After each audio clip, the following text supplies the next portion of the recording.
どうも、漁師フィッシングチャンネルの拓也です。今回は今シーズン行った海底調査の3回目、4回目、5回目を見ていこうと思います。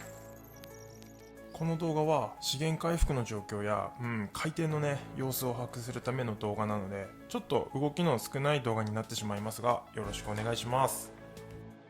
はい、いつものように9分20秒での着底となったんですが、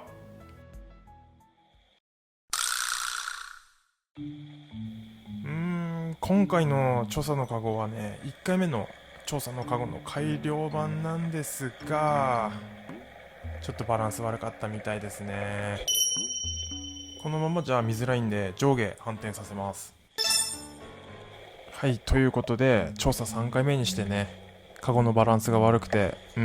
上下逆さまの設置となってしまいました。さあ、カゴはこんな状態ですが、餌はね入ってるんで、どんどんカニは集まってきます。なかなかのドアップ。カニの甲羅に砂ついてるんで、底潮動いてるのかもしれないです。さあ、どんどんカニが集まってきますが、今回1匹目現れたのは着底からね約20分ぐらい。それからはね、どんどん切れることなく毛ガニが集まってきています。さあ、頑張って入ろうとしていますが、どう考えてもこのカゴの状態じゃ中に入るのは厳しそうです。いや、せっかくねこんなにたくさんカニ集まってるのに、今回はこのカゴのね設置ミスっていうことで、とてもね残念な結果になってしまいました。今回のカゴなんですが、カメラの位置を前回よりねちょっと高くして、さらにねその上にライトもつけたので、その分重心が高くなってひっくり返っちゃったんだと思います。さあ、だんだんライトのバッテリーがなくなってきて暗くなってきましたが、やっぱりねライトをつけたことで潮がすっごい見やすくなったよね。画面の左から右へ潮の流れがはっきり見えます。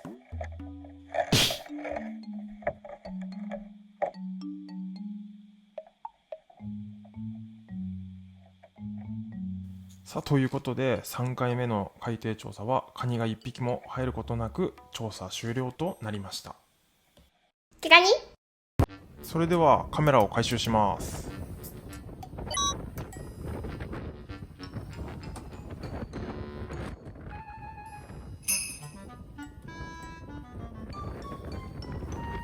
今日はちょっと風が強かったのと、風の向きがねちょうど真横っていうことで、いつもは上からカゴ上げするんだけど、今日は虫が外れないように下から始めています。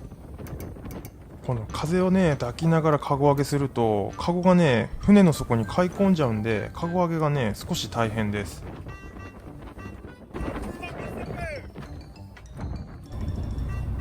さあ、カメラのついたカゴが上がってきました。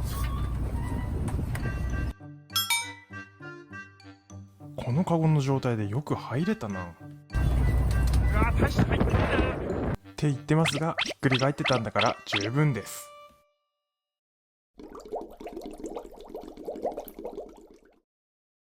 はい、まずは潮流計で潮チェック。底潮で北西方向から 1.4 ノットなので、これね結構潮早いです。はい、今日は2本目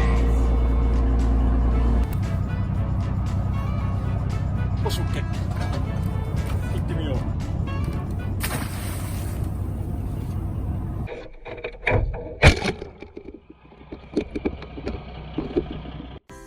それでは4回目の海底調査スタートです。余談なんですけど、なんかねこのカゴがね海にザパーンって入る瞬間結構好きなんだよね。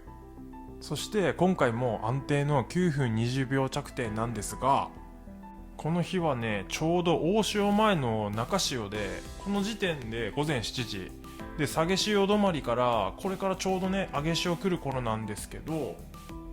潮流計で見た通りもう潮いっちゃってるよね。さあ、底潮が全然なかった2回目の調査の時と比較してみたいと思います。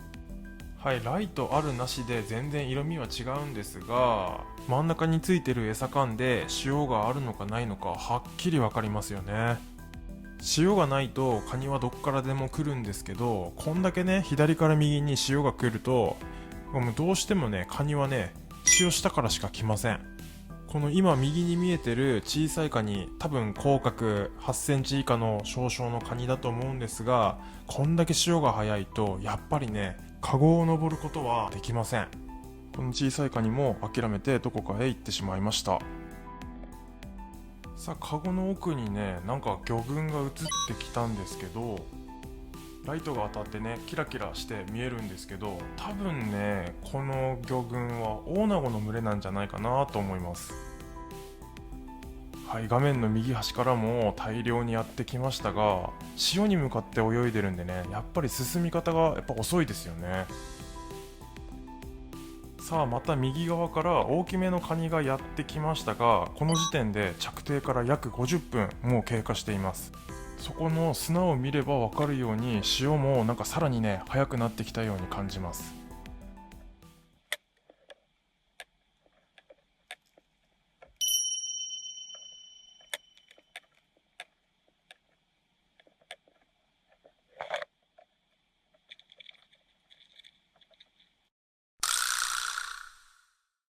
なんとここで水中ライトが潮で流されてしまいました。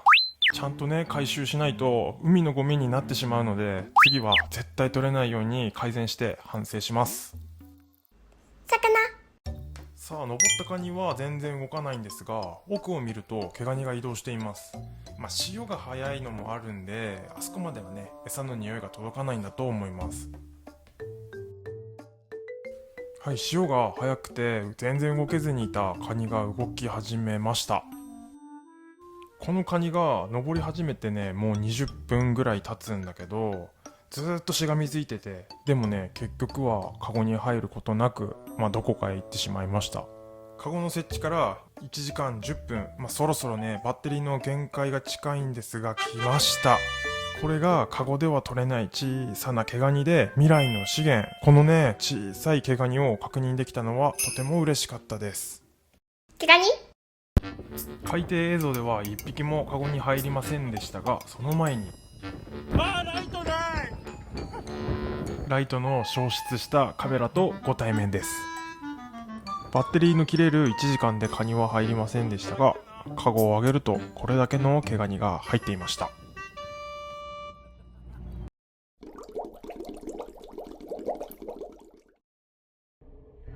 さあ、今シーズン最後5回目の海底調査です。この日は4回目の調査カゴを回収した日で、 GoPro のね、バッテリーを入れ替えての調査となります。この日も風が少しあって、カゴを海に入れたら買い込んじゃって船の底の方に行ってしまいました。ここにね、空気だまりを発見。海に浮いてる船の船底を見れるいい機会になりました。普通のカゴより調査のカゴの綱長くしてるんで、これペラギリギリでしたね。でもうまいことかわしていけました。今回は調査のカゴをつけたのしを船からすぐに離してるので、いつもはね9分20秒かかる着底までが6分30秒、沈んでいく隣のカゴも確認することができました。3回目の調査でひっくり返ってしまったカゴを改良したんですが、今回はねうまく着底してくれました。はい、画面の奥の方で隣のカゴがゆっくり、今倍速になってます。これ調査のカゴが先に着底するのは、カゴにね鉛をつけて沈みを良くしているからです。さあ、着底から12分、魚が1匹来ました。カゴがね沈んでる時にも魚が1匹ついてきてたんだけど、これはきっと違う魚かな。ホッケに見えるんだけど、ちょっと定かじゃないです。さあ、今手前から奥に海藻が流れていきました。ということで、手前から奥に向かって潮が行ってるということになります。なので毛ガニはカゴの奥からやってきます。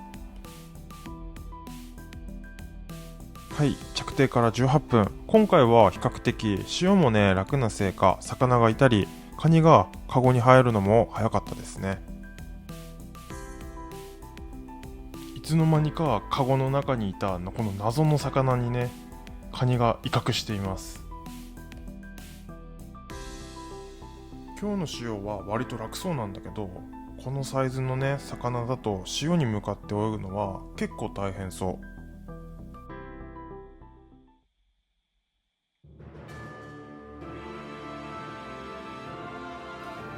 そんな中、奥の方から潮をものともせず悠然と泳ぐサメが登場しました。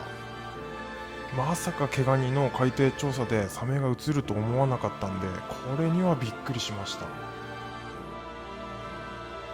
ちょっとサイズ感は分かりませんが、迫力あるなぁ。毛ガニ？さあ、画面左側に彼かな映ってますね。で、今回調査のカゴを設置した場所は前回のね設置した場所より約3キロほど下側になるんですが、海底がね全く違いますよね。下側は非常に貝殻が多くて、上に行けば行くほど砂地になっていくっていう感じです。さあ、2匹目の毛ガニを捕獲して今年の毛ガニ海底調査終了となりました。それではカメラを回収します。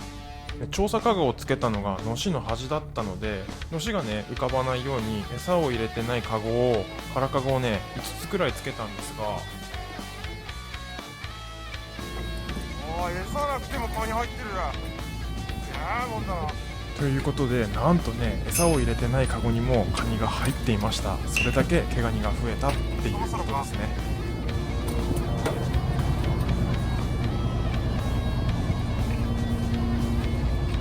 はい、海底映像では2匹入ったカゴを回収していきます。